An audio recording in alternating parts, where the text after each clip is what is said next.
Students welcome back. இந்த வீடியோவில் நம்ம வந்துட்டு 12th ஃபிசிக்ஸ்க்கான 6th லெசன் பார்க்க ஆரம்பிக்கலாம். 6th லெசனும் வந்துட்டு பார்த்தீங்கன்னா 5வது பாடத்துடைய ஒரு தொடர்ச்சி தான். ஏன்னா 5வது பாடத்தில் நீங்கள் வந்துட்டு மின்காந்த அலைகள் பற்றி படிச்சிருப்பீங்க, எலக்ட்ரோ மேக்னெட்டிக் வேவ்ஸ். ஸோ அதனுடைய தொடர்ச்சியாக தான் நம்ம இந்த லெசனை பார்க்கணும். ஸோ இந்த லெசனும் இதுக்கு அடுத்து வர லெசனும் வந்துட்டு முழுக்க முழுக்க அலைகள் பற்றி பார்க்க போகிறோம். இன்னும் குறிப்பிட்டு பார்க்குறப்ப லைட் வேவ்ஸ் பற்றி பார்க்க போகிறோம். ஒளி அலைகளை வந்து நம்ம படிக்க போகிறோம். 6th லெசன் ஒளியை ஒரு கதிராகவும் 7th லெசன் ஒளியை ஒரு அலையாகவும் எக்ஸ்பிளைன் பண்ணியிருப்பாங்க. ஸோ உதாரணத்துக்கு நம்ம சின்ன வயசுலேருந்து சூரியனை வரைஞ்சிருப்போம். சூரியன் எப்படி வரைவோம்? ஒரு போட்டுட்டு இந்த மாதிரி லைன் லைனாக வரைவோம். இந்த கோடுகள் மாதிரி நம்ம வரைகிறோம் பார்த்தீங்களா? இது என்ன நம்ம புரிஞ்சு வரைகிறோம் அப்படின்னா, சூரியனுடைய வெளிச்சம் இப்படி பரவுது அப்படின்னு நம்ம புரிஞ்சிருக்கோம். இந்த மாதிரி கோடுகள் மாதிரி எழுதுறது தான் நம்ம இந்த லெசனில் பார்க்க போகிறோம். இது வந்து அடிப்படையான ஒரு நாலேஜ். சூரியனுடைய கதிர்கள் கோடு மாதிரி நம்ம வரைகிறது. கொஞ்சம் அட்வான்ஸ்டாக சயின்ஸை படிக்க ஆரம்பிக்கிறப்ப எல்லா அலைகளுமே, அது ஒரு லைட்டாக இருக்கட்டும், சவுண்டாக இருக்கட்டும், எல்லாமே ஒரு அலை வடிவத்தில் பயணிக்கும் அப்படின்னு சொல்லிட்டு நம்ம படிக்கிறோம். அந்த அலை வடிவ பயணிக்கிறத தான் நம்ம 7th லெசனில் பார்க்க போகிறோம். 6th லெசனை பொறுத்த வரைக்கும் கோடுகளா அல்லது கதிர்கள்னு கூப்பிடுவாங்க, ரேஸ்னு கூப்பிடுவாங்க. இதை பற்றி நம்ம பார்க்க போகிறோம். இன்னும் ஒரு படி பார்க்குறப்ப வந்துட்டு இந்த அலைகளையோ அல்லது இந்த கதிர்களையோ உருவாக்குறது என்ன, அதை பற்றி நம்ம தனியாக குவாண்டமில் படிப்போம். குவாண்டம் ஒளியியல்னு படிப்பாங்க. அது வந்து நீங்கள் காலேஜில் போகிறப்ப படிப்பீங்க. இந்த 3 விதமாக ஒளி, அதாவது லைட்டை வந்து நம்ம புரிஞ்சுக்கலாம். வெளிச்சத்தை தான் நம்ம பார்க்க போகிறோம். ஒளியை நம்ம புரிஞ்சுக்க முடியும். ஸோ இந்த லெசனை பொறுத்த வரைக்கும் இந்த ஒளி, இந்த லைட்டோடைய பண்புகள், அதாவது நேர்கோட்டில் அது பயணிக்குதுன்னு நம்ம கற்பனை பண்ணிக்க போகிறோம். இப்படி நேர்கோட்டில் பயணிக்கக்கூடிய அந்த லைட்டு என்னென்ன பண்புகளை கொண்டிருக்கோம், என்னென்னா அதை வந்து நம்ம புரிஞ்சுக்க முடியும் அப்படின்றத நம்ம பார்க்கணும். ஸோ ஒளி 3 விதமான பண்புகளை கொண்டிருக்கும். பண்புகள்னு சொல்கிறத விட 3 வடிவங்களை எடுத்துக்குது. ஒன்று நேர்கோடாக பயணிக்கிறது தான் நம்ம இந்த லெசனில் பார்க்க போகிறோம். அலைகளாக பயணிக்கிறதா அடுத்த லெசன்லையும். குவாண்டம்கள், அது எந்த துகள்கள் எந்த பொருட்களை அந்த அலைகளை உருவாக்குது அப்படின்றத காலேஜில் நீங்கள் படிப்பீங்க. ஸோ முழுக்க முழுக்க ரே ஆப்டிக்ஸ், கதிர் ஒளியியல் பற்றி படிக்கிறது தான் இந்த லெசன். ரே அப்படின்றது கதிர்கள், சூரிய கதிர்கள், இல்லை எந்த ஒரு வெளிச்சத்தோடைய வெளிப்பாடும் கதிர்களாக தான் இருக்கும். ஸோ அதை தான் நம்ம கதிர் ஒளியியல்னு கூப்பிட போகிறோம், அல்லது ரே ஆப்டிக்ஸ்னு கூப்பிட போகிறோம். இது என்ன சொல்ல போகுதுன்னா, இதெல்லாம் ஒரே ஒரு விஷயம் தான், இது நேர்கோட்டில் தான் பயணிக்க போகுது அப்படின்னு சொல்லுது. இந்த வரக்கூடிய அந்த வெளிச்சம் வந்துட்டு பிரகாசமாக இருக்க போதா, இல்லை சக்தி வாய்ந்ததாக இருக்க போதா அப்படின்லாம் இது எதுவும் பேசாது. நேராக ஒரு கோடு போகுது. அந்த கோடு ஒரு பொருள் மேலே பட்ட ஒரு கண்ணாடி இருக்குன்னு வச்சுக்கோங்களேன். நேராக நீங்கள் டார்ச் லைட்டில் அடிக்கக்கூடிய அந்த வெளிச்சம் கண்ணாடி மேலே படுறப்ப அது என்னென்ன விஷயங்களை அது வந்துட்டு வெளியிடுவோம். அதாவது உதாரணத்துக்கு அது பிரதிபலிக்குமா, எதிரொலிக்குமா, இல்லை ஊடுருவுமா, இந்த மாதிரி பல பண்புகள் இருக்குது. அந்த பண்புகளை தான் நம்ம பார்க்க போகிறோம். இதுதான் இந்த லெசன் ஃபுல்லாகவே இருக்கும். இன்ட்ரெஸ்டிங்காகவும் இருக்கும், கொஞ்சம் பெரிய லெசன் கூட, அதனால் கவனமாக பாருங்கள்.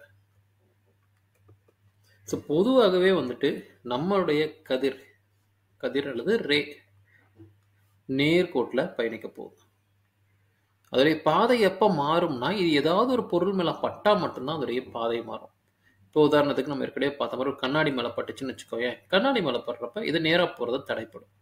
நம்ம மேலே பட்டாலுமே நேராக போகிறது தடைப்படும். ஸோ இந்த படத்துல தான் நம்ம என்ன புரிஞ்சுக்க முடியும்னா, இது போகிற திசையை மட்டும்தான் நம்மளால் உணர முடியுமே தவிர, அது எதனால் அந்த உருவாகுது இதை பற்றிலாம் நம்மளுக்கு தெரியாது. இப்படி போகக்கூடிய பாதையை தான் நம்ம ரே ஆஃப் லைட் அப்படின்னு சொல்லி கூப்பிட போகிறோம், அல்லது ஒளியின் பாதை அப்படின்னு சொல்லி கூப்பிட போகிறோம். ஒளி ஒன்றின் பாதையை ஒளிக்கதிர் என்றும், இக்கதிர்களின் தொகுப்பினை ஒளிக்கற்றை என்றும் கூறுவர். அதாவது நேராக போகக்கூடிய அந்த பாதையை நம்ம வந்து ஒளிக்கதிர் அப்படின்னு கூப்பிட போகிறோம். ஸோ சூரியனை பொறுத்த வரைக்கும் நிறைய கோடுகள் இருக்கும், இப்போ நிறைய கதிர்கள் இருக்கும். இந்த ஒரு கோட்டை நம்ம ஒளிக்கதிர்னோம், இந்த நிறைய கோடுகளுடைய தொகுப்பை நம்ம ஒளிக்கற்றைகள் அப்படின்னு சொல்லி கூப்பிட போகிறோம். பீம் ஆஃப் லைட் அப்படின்னு சொல்லி கூப்பிட போகிறோம். ஓகேவா? ஸோ இந்த லெசனை பொறுத்த வரைக்கும் இதனுடைய பண்புகள் என்ன அப்படின்னு பார்க்க போகிறோம். ஏன்னா லைட்டை பற்றி படிக்கிறப்ப பேசிக்ஸ் படிச்சுட்டு தான் நீங்கள் அடுத்த லெவல் பார்க்க முடியும். 3 பிரிவில் 12th 2 விதமாக நம்ம படிச்சிருவோம். நம்மளுடைய கதிர்கள் மற்றும் அலைகள் 2 படிச்சிருவோம். இந்த 6th and 7th லெசனை பொறுத்து 6th லெசனையும் 7th லெசனையுமே உங்களுக்கு 2 5 மார்க் வர்றதுக்கு வாய்ப்புகள் இருக்கும். அதனால கவனமாக பாருங்கள். ஸோ இப்போ முதல் பண்பு பார்த்தீங்கன்னா, எதிரொலிப்பு. ரொம்ப சிம்பிள். எதிரொலிப்புனா என்ன? ஏதோ ஒரு பொருள் மேல அப்படி நேரா போகக்கூடிய கதிர் படுது. பட்டா அந்த கதிர் என்ன ஆகும் அப்படின்னு சொல்லிட்டு பார்க்க போறோம். சில இதுல கண்ணாடிகள்ல பார்த்தீங்கன்னா வந்துட்டு பின்புறம் முலாம் பூசப்படாத கண்ணாடிகள். எல்லா கண்ணாடிகளுமே வந்துட்டு ஒண்ணு பூசப்பட்டிருக்கும், இல்லைன்னா பூசப்படாம இருக்கும். பூசப்பட்டிருக்குன்னா என்ன அர்த்தம்னா, இப்ப நம்ம முகம் பார்க்குற கண்ணாடியில நம்ம முகம் எதிரொலிக்குது. ஓகேவா? அப்படின்னா என்ன அர்த்தம்? நம் முகத்துல கண்ணாடியில ஊடுருவி போகாம நம்ம முகம் நமக்கு கண்ணு முன்னாடி தெரியுது. அப்போ முழுமையா நம்மளுடைய முகம் எதிரொலிக்கப்படுது அப்படின்னு அர்த்தம்.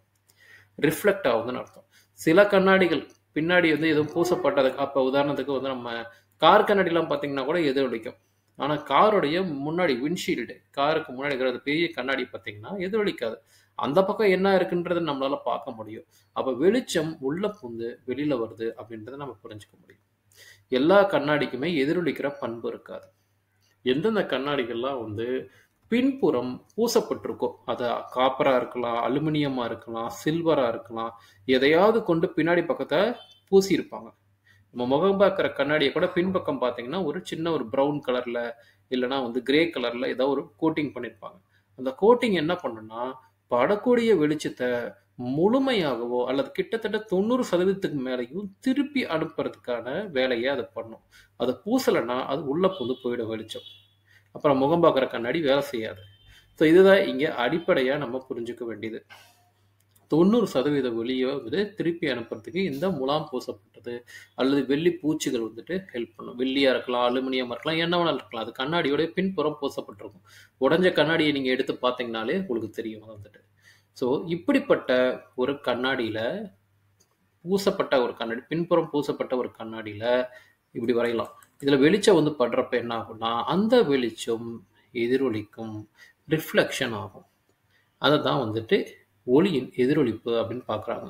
ஊடகத்தினில் செல்லும் ஒளிக்கதிர் எதிரொலிக்கும் பரப்பில் பட்டு, ஊடகம்னா இங்க காத்துன்னு கற்பனை பண்ணிக்கோங்க. அது வந்து எதிரொலிக்கும் ஒரு பரப்புல வந்து படுதான். இங்க எதிரொலிக்கிறது என்ன? கண்ணாடி. ஏன்னா பின்னாடி பூசப்பட்டிருக்கனால இது எதிரொலிக்கும் பண்பா கொண்டிருக்குன்னு அர்த்தம். பட்ட உடனே அதே ஊடகத்துல பின்னோக்கி வருதான், அதே காத்துல திருப்பி பின்னோக்கி வருது. இதுதான் வந்து எதிரொலிப்பு அப்படின்றாங்க. The bouncing back of light into the same medium when it encounters a reflecting surface. Reflecting எதிரொலிக்கிற சர்ஃபேஸை பட்டோன்னே திரும்பி வருது. அதை நம்ம பவுன்சிங் பேக் அல்லது ரிஃப்ளெக்ஷன் சொல்ல போகிறோம், அல்லது எதிரொலிக்கும்னு சொல்ல போகிறோம். எதிரொலிப்பில் இங்கே பட்டுட்டு திரும்ப வருது இல்லையா? அப்போ இங்கே பட்டுறதை நம்ம என்ன கூப்பிட போகிறோம்னா ஐன்னு கூப்பிட போகிறோம். ஐனா என்னன்னா ஒரு படுகோணம் அப்படின்னு அர்த்தம். படுகோணம்,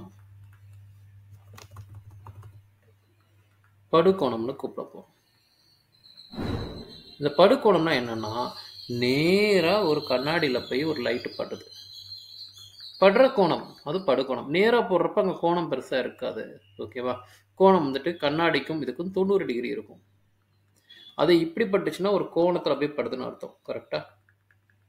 இப்போ கோணம் மாறுது. ஸோ இந்த கோணத்தை தான் படுகோணம். எந்த கோணத்தில் எந்த ஆங்கிளில் லைட்டு போய் இன்சிடென்ட் ஆகுது, இன்சிடென்ட் ஆகுதுன்னா கண்ணாடி மேலே படுது அப்படின்றத ஐன்னு எழுதுறோம். அதே ஆர்னு வந்து எழுதுறப்ப நமக்கு வந்துட்டு ரிஃப்ளெக்ஷன் அப்படின்னு எழுத போகிறோம். எங்கெல்லாம் ஐ வருதோ படுகோணம், ஆங்கிள் ஆஃப் இன்சிடென்ஸ் அப்படின்னு நம்ம எழுதிக்கலாம். ஆங்கிள் ஆஃப் இன்சிடென்ஸ் அப்படின்னு எழுதலாம். எங்கெல்லாம் சின்ன ஆர் வருதோ அதை நம்ம ஆங்கிள் ஆஃப் ரிஃப்ளெக்ஷன் அப்படின்னு சொல்லிட்டு சொல்லலாம், அல்லது எதிரொலிக்கும் கோணம் அப்படின்னு சொல்லிட்டு சொல்லலாம். ரிஃப்ளெக்ஷன்னா பட்டு எதிரொலிக்கிறது, அது வந்துட்டு ஆங்கிள் ஆஃப் ரிஃப்ளெக்ஷன். இங்கே பார்த்தீங்கன்னா இப்படி போய் இது நேராக படுது, எதிரொலிக்குது. இந்த ரெண்டுத்துக்கான கோணத்தை தான் இங்கே குறிப்பிடுறாங்க. ஆங்கிள் ஆஃப் ரிஃப்ளெக்ஷன்றப்ப தமிழில் என்ன சொல்கிறாங்கன்னா அது இங்கே எதிரொலிக்கும் கோணம்னு நினைக்கிறேன், அதை பார்த்துடலாம். ஸோ அது வந்துட்டு எதிரொலிக்கும் புள்ளியில் எதிரொலிக்கும் பரப்பு செங்குத்தாக வரைபட்ட கோட்டை பொறுத்து அளவிடலாம், எதிரொலிக்கும் கோணம் அப்படின்னு சொல்லிட்டு சொல்கிறாங்க. ஸோ இதை வந்து எப்படி விளக்குறாங்கன்னா இதை வந்து எதிரொலிக்கிறதுக்கான விதிகளாக வந்து குறிப்பிடுறாங்க. 2 விதிகள் இருக்கணும். என்னன்னா வந்துட்டு இப்படி நேராக வரக்கூடிய, உதாரணத்துக்கு அந்த கண்ணாடி கீழே இருக்கிற கற்பனை பண்ணிக்கோங்களேன். இப்போ மேலே இருந்து ஒரு லைட் வந்து ஒரு கோணத்தில் படுது, இந்த லைட்டு எதிரொலிக்கப்படும், இந்த லைட்டு இப்படி எதிரொலிக்கும்.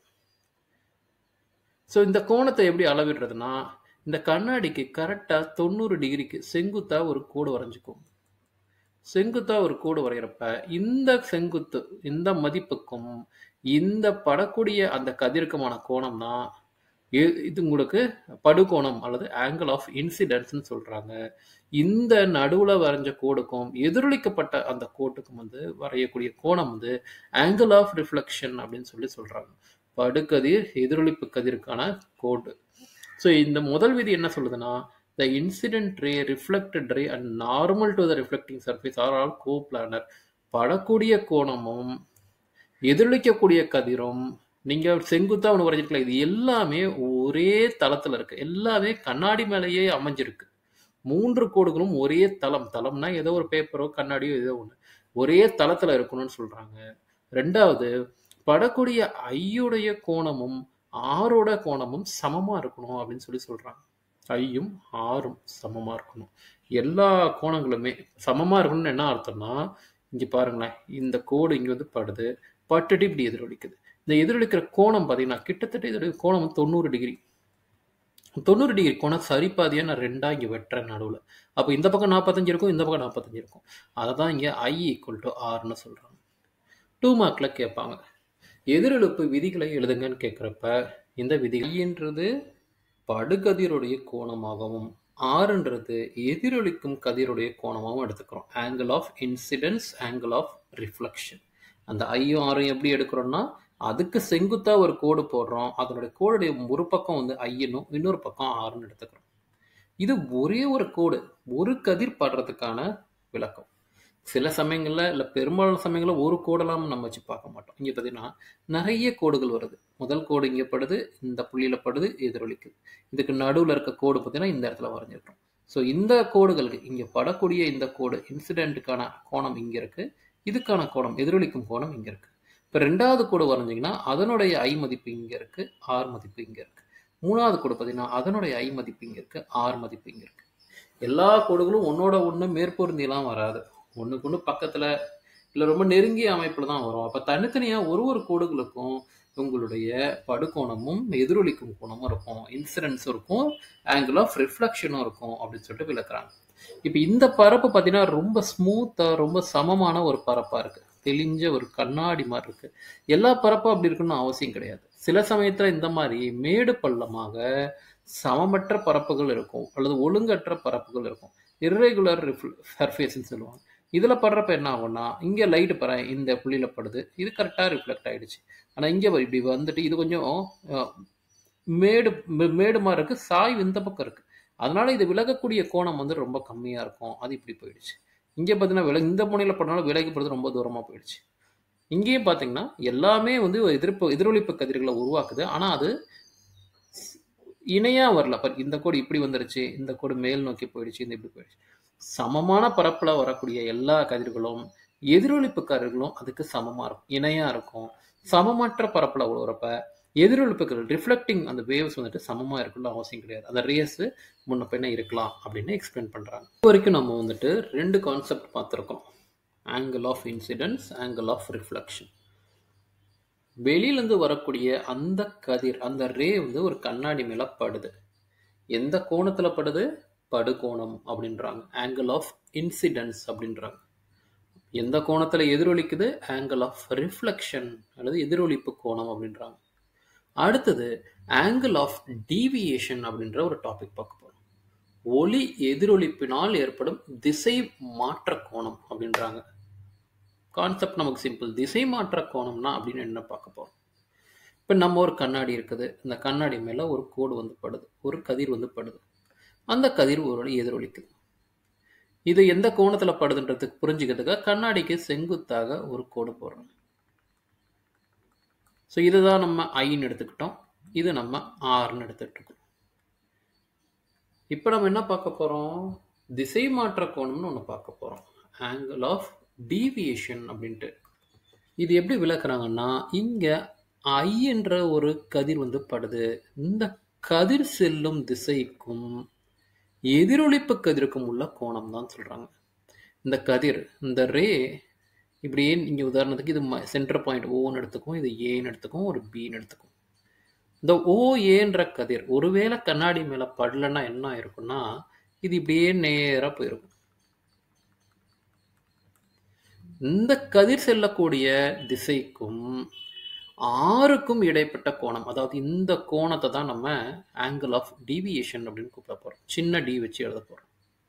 இது எவ்வளோ மதிப்பு இருக்கும் அப்படின்னு பார்க்குறப்ப கவனமா பாருங்க. ஆங்கிள் ஆஃப் டீவியேஷன் திசை மாற்ற கோணத்தை நம்ம டின்னு எடுத்துக்க போறோம். ஸோ டி ஈக்குவல் டு நேராக போயிருந்துச்சுன்னு வச்சுக்கோங்களேன். கற்பனை பண்ணிக்கோ. நேராக போயிருந்துச்சுன்னா இந்த கோடுடைய மொத்த கோணம் வந்துட்டு 180 டிகிரி இருக்கும். ஏன்னா நேர்கோட்டின் கோணம் வந்துட்டு 180 டிகிரி. 180 டிகிரி நேராக போயிருந்தா நமக்கு தேவை என்ன வேணும்? நல்லா கவனிங்க. நமக்கு தேவையானது இந்த கோணம், இதுக்கும் இதுக்கும் இடைப்பட்ட கோணம். ஓகேவா? இந்த ரெண்டு பகுதி, ஏன்னா அதுதான் டீன்னு எடுத்துருக்குறோம். இந்த கோணம் தான் வேணும். அப்போ இந்த பகுதியை நம்ம கழிச்சிடலாம். இந்த பகுதி நம்மளுக்கு தேவையில்லை. இந்த பகுதியில் என்ன இருக்குது? ஐ கோணமும் ஆர் கோணமும் இருக்குது. மொத்த கோணம் I plus R. So I plus ஆரை நம்ம கழிக்கணும். இதுதான் நம்மளுடைய திசை மாற்று கோணத்துக்கான ஃபார்முலா, ஆங்கிள் ஆஃப் டீவியேஷன் அப்படின்னு சொல்லிட்டு. இது ஒரு விதமாக புரிஞ்சுக்கலாம். இன்னொரு விதமாக எப்படி சொல்கிறாங்கன்னு பார்த்தீங்கன்னா, இதே படத்தை மறுபடியும் கீழே வரைகிறேன். நேராக ஒரு கோடு வந்து படுது, அது எதிரொலிக்குது. அதுக்கு செங்குத்தா அது ஒரு பெர்பெண்டிகுலர் போடுறோம். இந்த கோடு படாமல் இருந்துச்சுன்னா, கண்ணாடியே இல்லைன்னா என்ன இருக்கணும்? அது நேராக உள்ள போந்து போயிருக்கும். இப்போ இந்த கோணத்தை பாருங்கள். ஒருவேளை இந்த கோணத்தை நான் ஆல்ஃபான்னு எடுத்துக்கிட்டேன்னு வச்சுக்கோங்களேன். இந்த ரெண்டுமே கிட்டத்தட்ட 90 டிகிரியில் தான் இருக்குது. படுகோணமும் உங்களுடைய ஆர் மதிப்பு ரெண்டுமே சமமாக தான் இருக்கும்னு சொல்லி சொன்னேன்.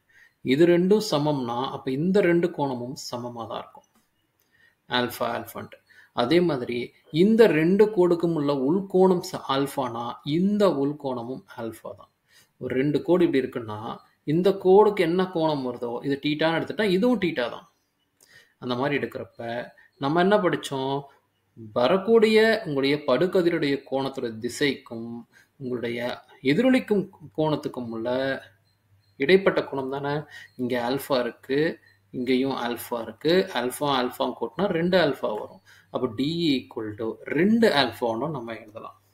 ஸோ 2 ஃபார்முலா நமக்கு திசை மாற்று கோணம் ஆங்கிள் ஆஃப் டீவியேஷனுக்கு 2 கோணங்கள் இருக்குது.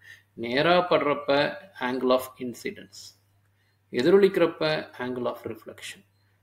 ஒருவேளை நேராக கோடு போயிருந்துச்சுன்னா இதுக்கு இடைப்பட்ட கோணம் வந்துட்டு நம்ம டீவியேஷன் அப்படின்னு எடுத்துக்க போகிறோம். இந்த 3 கான்செப்ட் ரொம்ப முக்கியம். இது தெரிஞ்சால் தான் நம்ம அடுத்தடுத்து பார்க்க முடியும்.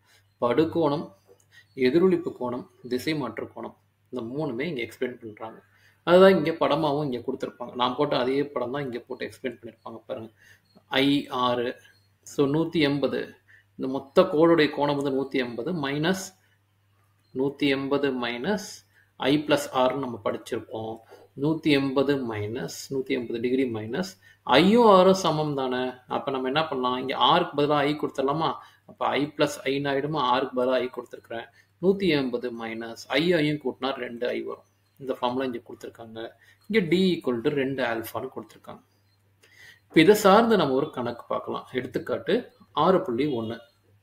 6.1 இது வரைக்கும் நம்ம என்ன படித்தோமோ அந்த கான்செப்டை தழுவி தான் இருக்க போது. இங்கே என்ன சொல்கிறாங்கன்னா, prove that for the same incident light, when a reflecting surface is tilted by angle theta, the reflected light would be tilted by 2 theta அப்படின்றாங்க. ஒரு படுகதிருக்கு ஒரு கதிர் வந்து படுதான், அது வந்து இருக்குது. அது ஒளி எதிரொலிக்கும் பரப்பனை டீட்டா கோணம் சாய்க்கும் போது எதிரொலிக்கும் கதிர் 2 டீட்டா கோணத்தில் சாயும் என நிரூபின்றாங்க. சிம்பிளாக சொல்லலாம். இப்போ நீங்கள் கற்பனை பண்ணிக்கோங்க, ஒரு தளம் இருக்குது. இங்கே நேராக ஒரு லைட் வந்து படுது. பட்டோன்னு லைட் எதிரொலிக்கும். இதுக்கு நடுவில் நம்ம செங்குத்தாக ஒரு கோடு போடுறோம். இதை தான் நம்ம படுகதிரோடைய கோணமாக சொல்கிறோம். இதில் எதிரொலிக்கும் கதிரோடைய கோணமாக சொல்கிறோம். Angle of incidence, angle of reflection. இந்த தளம் கீழே இருக்கு இல்லையா, இந்த தளத்தை நம்ம டீட்டான்ற கோணத்தில் திருப்ப போகிறோம். இப்படி இருக்கிறத நான் அப்போ இப்படி திருப்ப போகிறேன். இது கீழே இருக்கிற பரப்பு நம்ம கண்ணாடியை திருப்ப போகிறோம். கண்ணாடியை திருப்பினோன்னா எல்லாமே மாற ஆரம்பிக்கும். உதாரணத்துக்கு நல்லா கவனித்து பாருங்கள். பெரிய படமாகவே போட்டு காட்டுறேன். ஸோ ஈஸியாக உங்களுக்கு புரிஞ்சிக்க முடியும். பெரிய படம் போடலாம். இப்படி இருக்குது. ஸோ இப்போ அடுத்தது ஒரு கதிர் வந்து படுது. ஃபஸ்ட் லைன் வந்து போடும். இப்படி ஒரு கதிர் படுது. இந்த கோட்டையை நான் வேறு கலரில் வச்சுக்கிறேன். படக்கூடிய கதிர் வந்துட்டு இப்படி விலகல் அடையும். அல்லது எதிரொலிக்கும். ஓகேவா? இதனுடைய செங்குத்து கோடு வந்து இங்க இருக்கு. இப்படி ஒரு கற்பனை பண்ணிக்கோங்க. அப்ப இதனுடைய கோணம் I, இதனுடைய கோணம் R. இது நம்ம Oன்னு எடுத்துக்கலாம், இது Aன்னு எடுத்துக்கலாம். இதுதான் செங்குத்து கோடு, நார்மல் லைன். நார்மல் லைனாலே பெர்பெண்டிகுலர், செங்குத்தா இருக்குன்னு தான் அர்த்தம். இது நம்மளுடைய B. இப்படி கற்பனை பண்ணிக்கோங்க. புக்கில் என்ன கொடுத்துருக்காங்க? OIRன்னு கொடுத்துருக்காங்க. சரி, நம்மளும் மாற்றிக்கலாம் பேர் புக்கில். ஏன்னா புக்கில் இருக்கிற மாதிரியே கம்பேர் பண்ணிக்கும். இது ஏன்னு பதிலாக புக்கில் இதை ஐன்னு எடுத்திருக்காங்க. ஏன்னா படுகதிர் இன்சிடென்ட் ரேன்றனால இது ஐன்னு எடுத்துக்கிறாங்க. இது ரிஃப்ளெக்ஷன் எதிரொலிக்குது, இதை நம்ம ஆர்னு எடுத்துக்கிறாங்க புக்கில். ஓகேவா? இப்படி இருக்கு. முதல் கதிர்ன்றதுல R1 எடுத்துக்குவோம். ஏன்னா இது திருப்ப போகிறோம், திருப்புறப்ப அது மாறும். இப்போ கீழே இருக்கிற இந்த கருப்பு கண்ணாடி இருக்கு இல்லையா, அந்த கருப்பு கண்ணாடியை நான் கொஞ்சம் ஒரு கோணத்தில் திருப்ப போகிறேன். ஒரு டீட்டான்ற கோணத்தில் இப்படி நான் திருப்புறேன். கருப்பு கண்ணாடி பச்சை கண்ணாடியாக மாற்றிக்கலாம் இப்போதைக்கு. இப்போ இந்த கண்ணாடிக்கு ஒரு செங்குத்து இருக்கும் பார்த்தியா, இந்த கருப்பு கண்ணாடிக்கான செங்குத்து தான் இந்த எண்ணு 90 டிகிரியில் இருக்குது. இப்போ இந்த பச்சை கண்ணாடிக்கும் ஒரு செங்குத்து மாறும் இல்லையா, அதை நம்ம எப்படி எழுதிக்கலாம்னா ப்ளூ கலரில் போட்டுக்கலாம். இந்த 90 டிகிரி வர்றதை இங்கே போட்டுக்கலாம். இப்போ என்னன்றது இடம் மாறிடுச்சு. என்னன்றது என்னவா மாறி இருக்கு? இப்போ என்னன்றது கருப்பு கண்ணாடிக்கானது, அதனால் இதை நான் என் டேஷ்னு வச்சுக்க போகிறேன். ஓகேவா? இதில் சிம்பிளாக என்ன சொல்கிறாங்கன்னா, படக்கூடிய கதிரில் எந்த மாற்றமும் கிடையாது, அது ஒரு அடிப்படையான யூகம். ஓகேவா? பர் சேம் இன்சிடென்ட் லைட்னு கொடுத்துருக்காங்க. ஒரே படுகதிர் மாறப்போகிறது கிடையாது. இப்பயும் லைட் ஐ அங்கிருந்து தான் படப்போகுது. ஆனால் எதிரொலிக்கும் கதிரோடு கோணம் மாறப்போகுது. எதிரொலிக்கும் கதிரோடைய கோணம் எப்படி வந்துடும் பார்க்குறப்ப, இந்த இடத்துல இருந்துச்சு, கருப்பு கண்ணாடியில் பட்டவுடனே அது சிகப்பு கோட்டை உருவாக்குச்சு. இப்போ அதே கதிர் பச்சை கலராக இப்போ நம்ம மாற்றிருக்கோம். ஏன்னா கோணத்தில் திருப்பி இருக்கிறதுனால கொஞ்சம் தள்ளி போக ஆரம்பிச்சிடும், இப்படி வந்துடும். இப்போ இதனுடைய கோணமாக இதில் இதனுடைய மதிப்பு நம்ம R2ன்னு எடுத்துக்கோம். இப்போ இந்த R1க்கும் R2க்கும் உள்ள கோணம், இந்த ரிஃப்ளெக்டட் லைட் எதிரொலிக்கும் கதிர், இதுதான் R1 முதல் எதிரொலிச்சது, இது ரெண்டாவது. இது ரெண்டுத்துக்கும் இணைப்பட்ட கோணமாக நம்ம 2 தீட்டான்னு நிரூபிக்க சொல்கிறோம். இதுதான் கொஷின். இப்போ நம்ம அடிப்படையாக இதெல்லாம் எழுதிக்கலாம். இங்கே பாருங்கள், ஐன்ற கதிர் படுது, நம்ம படுகதிர் கோணம் ஆங்கிள் ஆஃப் இன்சிடென்ஸ் ஐன்னு எடுத்துட்டோம். இது எதிரொலிப்பும் கோணம் ஆர்னு எடுத்துக்கிட்டோம். நம்ம ஏற்கனவே I = Rன்னு படிச்சுருக்கிறோம். அதனால் இந்த ஆருக்கு பதிலாகவும் நான் ஐன்னே மாற்றிக்க போகிறேன். ஏன்னா நமக்கு ஆன்சர் கடைசியாக வரணும், அதுக்காக நம்ம இதையும் நான் ஐன்னே எடுத்துக்கிறேன். இப்போ நம்ம என்ன சொன்னோம், இந்த கருப்பு கண்ணாடியை ஒரு டீட்டான்ற கோணத்துக்கு திருப்பி இருக்கிறோம். டீட்டான கோணத்தில் திருப்புறப்ப என்ன ஆகும்னா, என்னோட இதுவும் திரும்புது, என் டேஷ்ன்ட்டு. எவ்வளோ தூரம் திரும்புதுன்னா, இந்த டீட்டா திரும்புன்னு சொல்லி அதே அளவுக்கு தான் இங்கேயும் டீட்டா மதிப்பு திரும்புது. ஏன்னா இப்படி ரெண்டும் செங்குத்தாக இருக்கும், 90 டிகிரி இருக்கும். அப்போ இதை இப்படி திருப்பிட்ட அப்படின்னா இதுவும் 90 டிகிரி திரும்பணும் இல்லையா, அது 90 டிகிரி இங்கே வந்துடும். அப்போ இதுக்கு இடைப்பட்ட கோணத்தை நான் டீட்டான்னு எடுத்துக்கிறேன். முடிஞ்சதா? 2 விஷயங்கள் நம்ம பார்த்துட்டோமா? அப்போ இதனுடைய கோணம் என்னவா இருக்கும்னு கவனிச்சு பாருங்க. இந்த மொத்த கோணம் ஐஏ, அதுலேருந்து டீட்டாவை கழிச்சிட்டோம்னா இங்கே I- டீட்டா வருமா? இங்கே ஐயோட ஆரம்ப மதிப்பு இந்த ஐன்னு இருக்குது. ஓகேவா? இப்போ ரெண்டாவது திருப்பப்பட்டதுக்கு அப்புறமா அந்த எண் இங்கே போயிடுச்சு. அப்போ இந்த எண்ணுக்கான மதிப்பு என்ன வரும்? ஐயும் டீட்டாவும் கூட்டினா I+ டீட்டா ஆகிடுமா?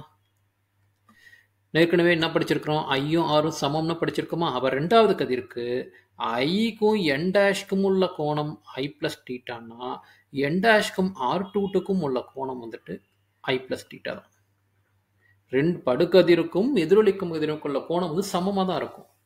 ஓகேவா? ஸோ இப்போ அதனால தான் இங்கே பார்த்தீங்க, சிகப்பு கோடு ஐன்ற கோணத்தை எடுத்திருக்கு, எதிரொலிக்கிற கோணத்தையும் பார்த்தீங்கன்னா ஐன்னு தான் இங்கே எடுத்திருக்கோம். ஸோ இப்போ இதையெல்லாம் வச்சு நம்ம என்ன கேட்குறோன்னா, R1 R2க்கு இடைப்பட்ட கோணம். ஸோ அதை எப்படி கண்டுபிடிக்கலாம்னு நீங்கள் பார்த்தீங்கன்னா, 2 கோணங்களை நம்ம கழிக்கணும். எனக்கு தேவை இந்த சின்ன கோணம் மட்டும்தான். இந்த சின்ன கோணம் வேணும்னு வச்சுக்கோங்க, நம்ம என்ன பண்ணலான்னா, இந்த என் டேஷ் O R1ஐயும் என் டேஷ் O R2வையும் கழிக்கலாம். பெரிய கோணத்துலேருந்து சின்ன கோணத்தை கழிக்கிறப்ப எனக்கு இந்த பகுதி கிடைச்சிடும்.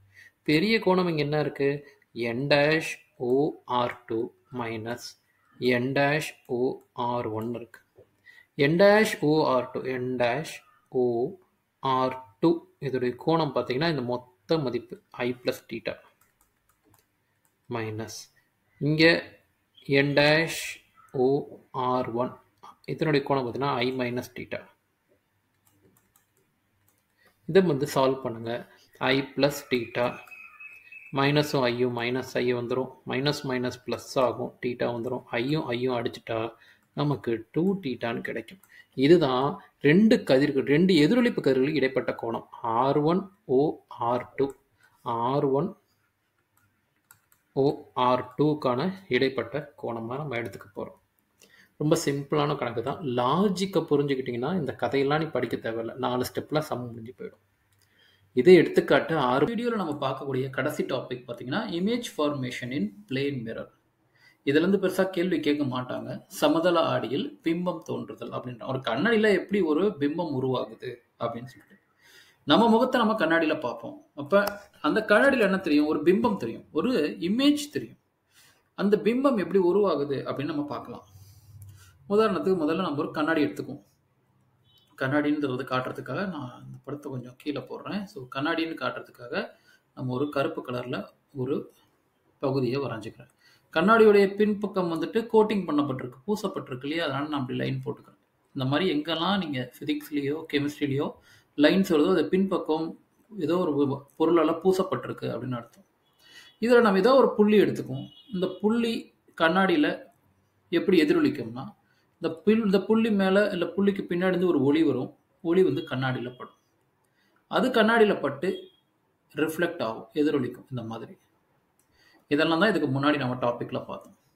இதுக்கு நான் வந்து ஒரு செங்குத்து கோடு வரையினா, ஒரு பெர்பெண்டிகுலர் லைன் வரைஞ்சோம்னா அந்த லைன் பார்க்க எப்படி இருக்கும்னா, அந்த லைன் பார்க்கறதுக்கு இந்த மாதிரி இருக்கும்.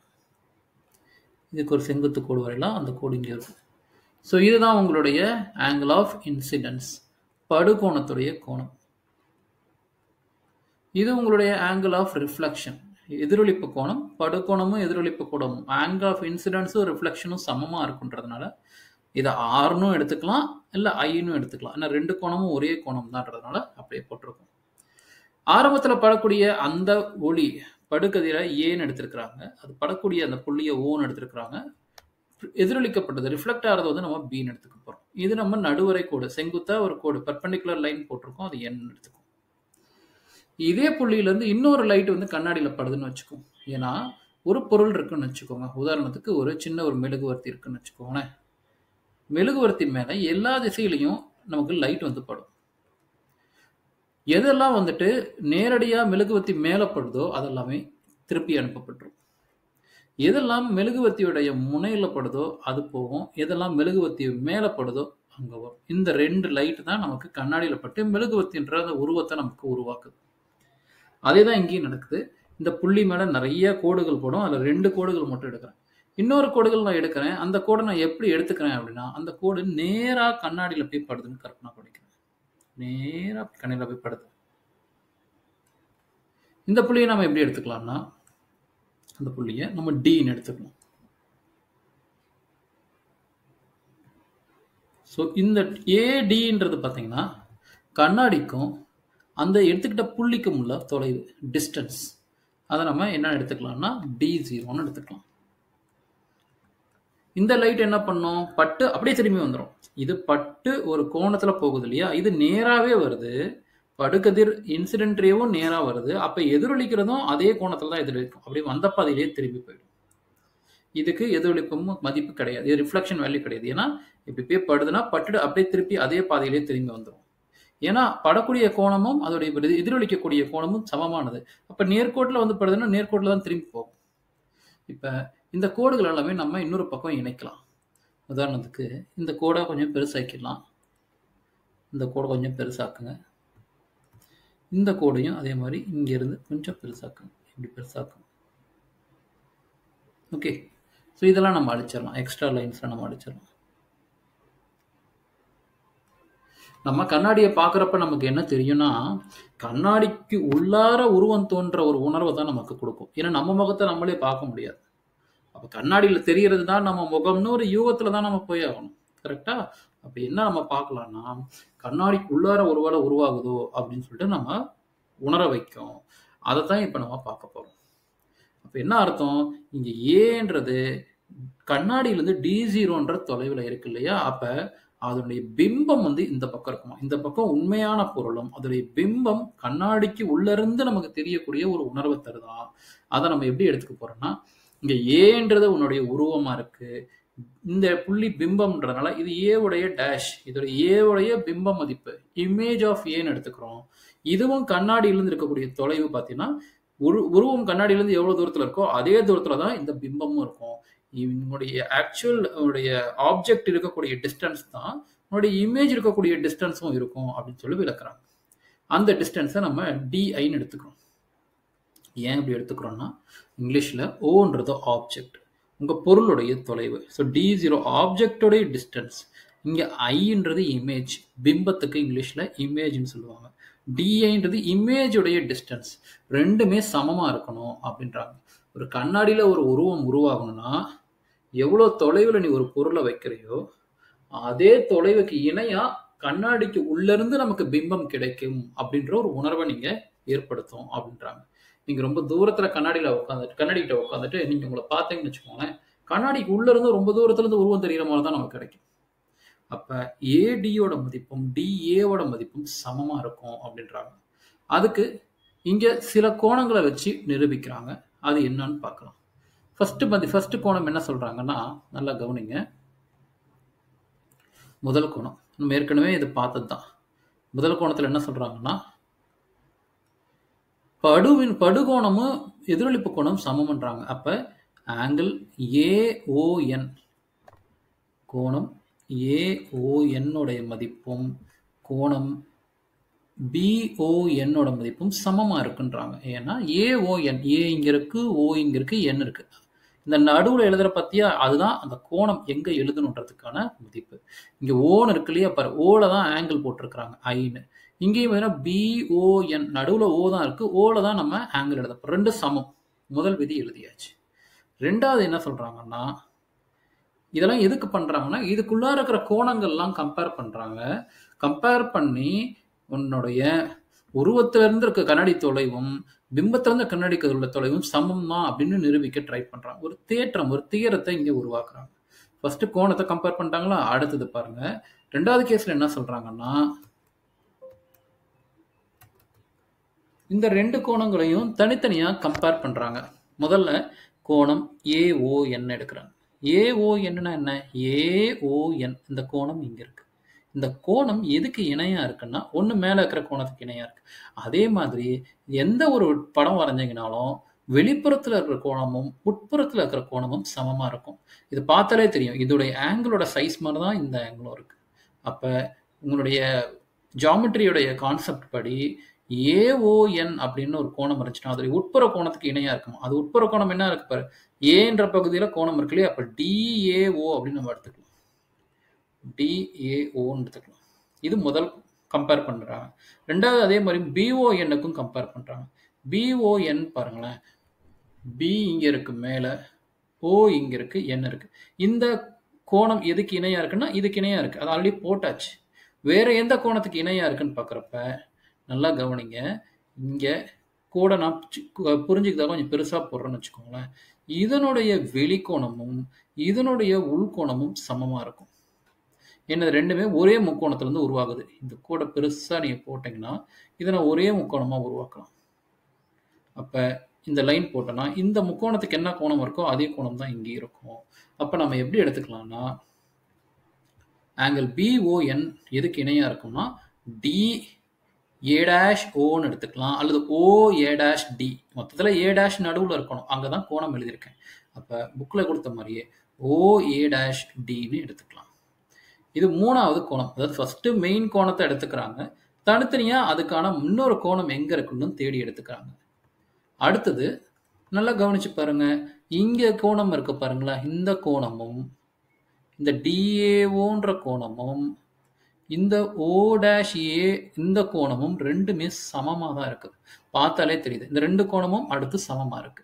அப்ப என்ன சொல்றாங்கன்னா, இந்த ரெண்டு கோணமும் சமமா இருக்கு. எந்த ரெண்டு கோணம்?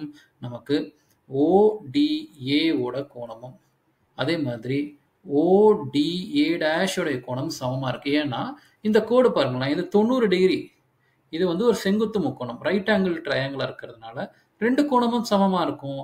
2 கோணமும் சமமா இருந்தா அந்த கோணத்துடைய பக்கங்களும் சமமா தான் இருக்க போகுது. அதனால டி டேஷும் டிஐயும் வந்துட்டு ஒரே டிஸ்டன்ஸ்ல இருக்குன்றாங்க. ஸோ அப்போ எப்படி எடுத்துக்கலாம்னா டிஓ உன்னுடைய பொருளுடைய தொலைவும் உன்னுடைய பிம்பத்தோட தொலைவும் சமமா இருக்குன்றாங்க. இல்லைன்னா டிஓன்றதை நம்ம ஏடி அப்படின்னு எடுத்துக்கலாம், இதை ஏ டேஷ் டின்னு எடுத்துக்கலாம். அப்போ AD is equal to A dash D அப்படின்னு எடுத்துக்கலாம்.